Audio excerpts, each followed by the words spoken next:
कुशाग्र सक्सेना साहब लाए हैं 4 स्टार्स ऑफ डेस्टिनी। देखिए पूर्णिमा जी, बात एक किताब से शुरू होती है मगर भाजपा को बड़ी मिर्ची लग जाती है। पूर्व सेना अध्यक्ष नरवणे जी का नाम सुन के, उनकी किताब का जिक्र सुन के भाजपा वाले और सत्ता पक्ष के लोग ऐसे उछलने लगे जैसे कुर्सी पे बैठ के किसी ने नीचे से कोई कील चुबा दी हो।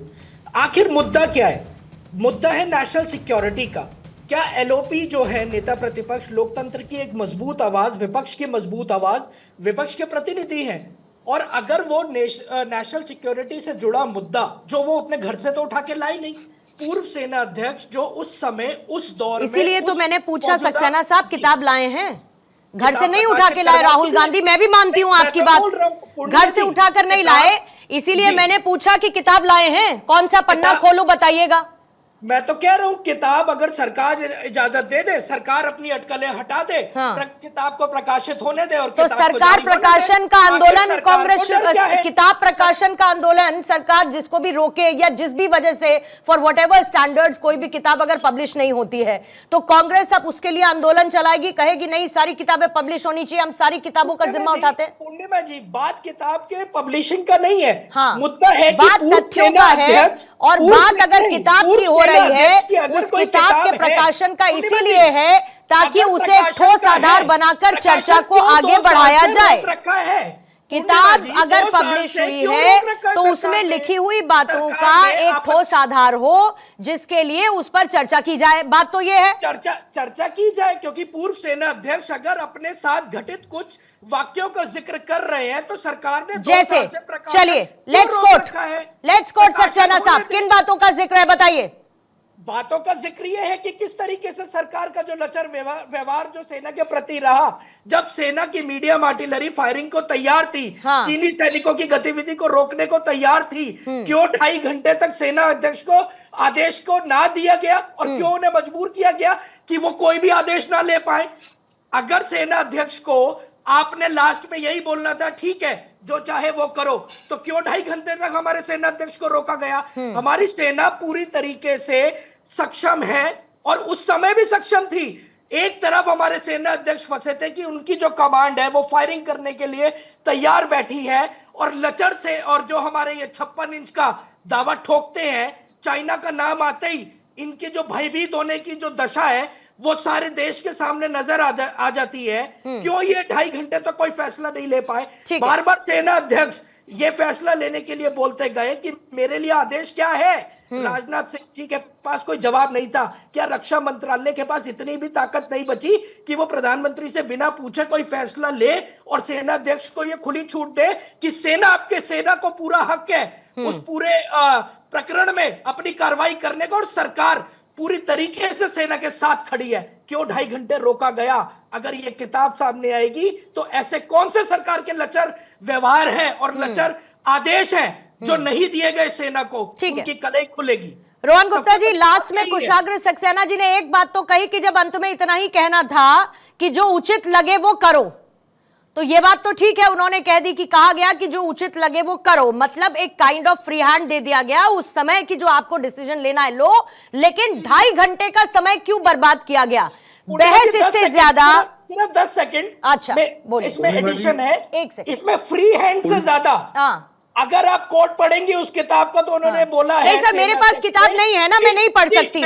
वो किताब एक्सक्लूसिवली विदाउट पब्लिशन अगर किसी के पास है तो वो सिर्फ कांग्रेस के पास है एक्चुअली में, जैसा समझ में आ रहा है। तो मेरे पास किताब नहीं है सर, मैं नहीं पढ़ सकती।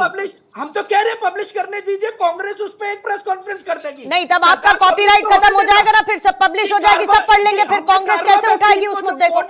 रोहन जी, सवाल पूछ रहे हैं। रोहन जी, मुझे आधिकारिक बयान नरवणे साहब का याद है कि चीन ने हमारी 1 इंच जमीन भी नहीं ली है।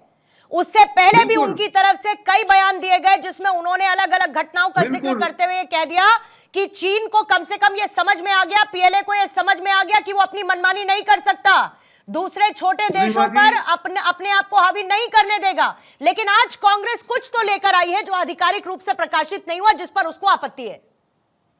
पूर्णिमा जी, यही प्रॉब्लम आपत्ति सरकार से है। जवाब सुनिएगा सक्सेना साहब, जवाब सुनिएगा। संसद में जो भी आज प्रेसिडेंट एड्रेस पे एलओपी को जवाब देना था, उसके ऊपर सब्जेक्ट पे बोलना था। और हर बार की तरह सिलेबस, उनको लगा कि बजट में तो ऐसा कुछ है ही नहीं कि जहां पे बोल पाए, तो बोले करे क्या, वो उनकी परिस्थिति थी, इसलिए आउट ऑफ सिलेबस चले गए। संसद नियमों के अधीन होता है पूर्णिमा जी, ये बोलने देना मुझे बोला नहीं दी गया, अरे क्लियर कट है कि अनपब्लिश्ड कोई भी चीज होती है उसका आप हवाला संसद में नहीं दे सकते हैं। दूसरा और एक रूल है, प्रेसिडेंट एड्रेस के खिलाफ उसके सिवा अगर आप कोई आउट ऑफ सिलेबस करते हैं, अगर वो मटेरियल पब्लिश्ड है, तो आपको पहले जो है स्पीकर को उसकी परमिशन लेनी पड़ती है, ये रूल लिखा हुआ है। दो में से एक चीज को भी फॉलो नहीं किया। जब पूछा, अमित शाह जी ने पूछा कि आप बताइए, आप बोल रहे हैं कि क्या आप बुक का हवाला दे रहे हैं, तब कांग्रेस पार्टी ने कहा नहीं, हम मैगजीन का हवाला दे रहे हैं। एक मैगजीन में जो एक बुक है उसके हवाले पे, उस आर्टिकल से संसद में जिस मुद्दे पे चर्चा हो रही है, आप उसको डिरेल करेंगे, किसी का विशेषाधिकार तो नहीं है पूर्ण जी। रोहन गुप्ता जी, नेशनल सिक्योरिटी का मुद्दा है, ये कोई आम मुद्दा नहीं है। अगर वो नियमों का पालन सक्सेना साहब पहले बात और सुनिएगा, मैं बात आपके सुनिए बीच में पहले। नहीं बोला, मैं आपके बीच में नहीं सक्सेना बोला, साहब please। पहले बात सुनिएगा। हाँ, मैं मेरी बात को खत्म करूं पूर्णिमा जी। बात है किसी का भी विशेषाधिकार नहीं है, आप मुद्दा उठाइए ना, क्या है, जल्दी आप बोलिए। आप पहले तो बोल दीजिए कि अनपब्लिश जो बुक है आपके पास कहां से आई, या तो बोलिए मैगजीन से किया है और जिस दिन पब्लिश हो आपका अधिकार है। पर आज जब संसद में बजट सत्र के ऊपर प्रेसिडेंट के उस पर चर्चा हो रही है, तभी आपको बोलना, वो भी इस प्रकार से, तो ये विशेषाधिकार नहीं है किसी का पूर्णिमा जी। हर बार ये प्ले करना कि नहीं हमको बोलने नहीं दिया गया, हमको करने नहीं दिया। अरे संसद रूल के हिसाब से चलेगी ना, आपको रूल फॉलो ही नहीं कर रहे, आप संसद के ऊपर है क्या? ये विशेषाधिकार किसी को ये नहीं है बात तो रोहन गुप्ता जी ठीक है कि संसद तो नियमों के मुताबिक ही चलेगी, वो बात तो बहुत क्लियर है और इस बात की पालना तो हर किसी को करनी होगी।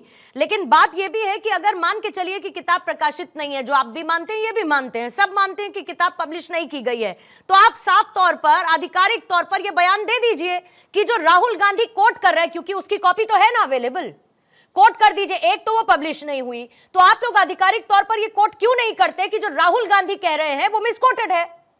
पूर्णिमा जी, पहली बात, आज संसद पे जिस मुद्दे पे चर्चा हुई, कांग्रेस पार्टी प्रेस कॉन्फ्रेंस करती ना, अगर उनको लग रहा था तो संसद में प्रेसिडेंट के आंसर के ऊपर करने की कहां जरूरत थी। बिल्कुल, जो सरकार को जवाब देना होगा सरकार जवाब देगी। और आपने भी कोट किया, नरवाने जी ने कहा है कि 1 इंच भी जमीन चीन ने हमारी नहीं ली। क्या कांग्रेस पार्टी वो चीज को भी मानता है? बताए कांग्रेस के प्रवक्ता मानते हैं कि नहीं मानते? मैं सारी चर्चा करने को तैयार हूं, आप मान जाइए उस चीज को।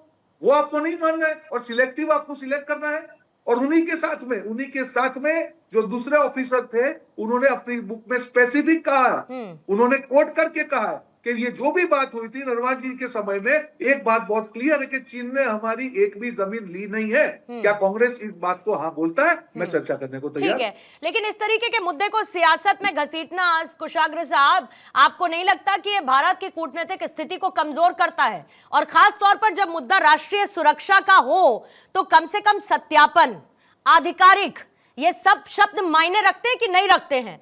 कि ऐसे तो क्योंकि मैगजीन्स में बहुत कुछ छपता है राहुल गांधी के बारे में भी, तो कल उठा के उसको कोट कर देते हैं फिर। लेकिन उससे ज्यादा बड़ा राहुल गांधी से ऊपर राष्ट्रीय सुरक्षा का मुद्दा है, देश का मुद्दा है, देश की कूटनीतिक, जो भी किसी देश के साथ कूटनीतिक चर्चा चल रही है, उससे तो कम ही इंपॉर्टेंट है ना कि राहुल गांधी के बारे में मैगजीन में क्या छपता है।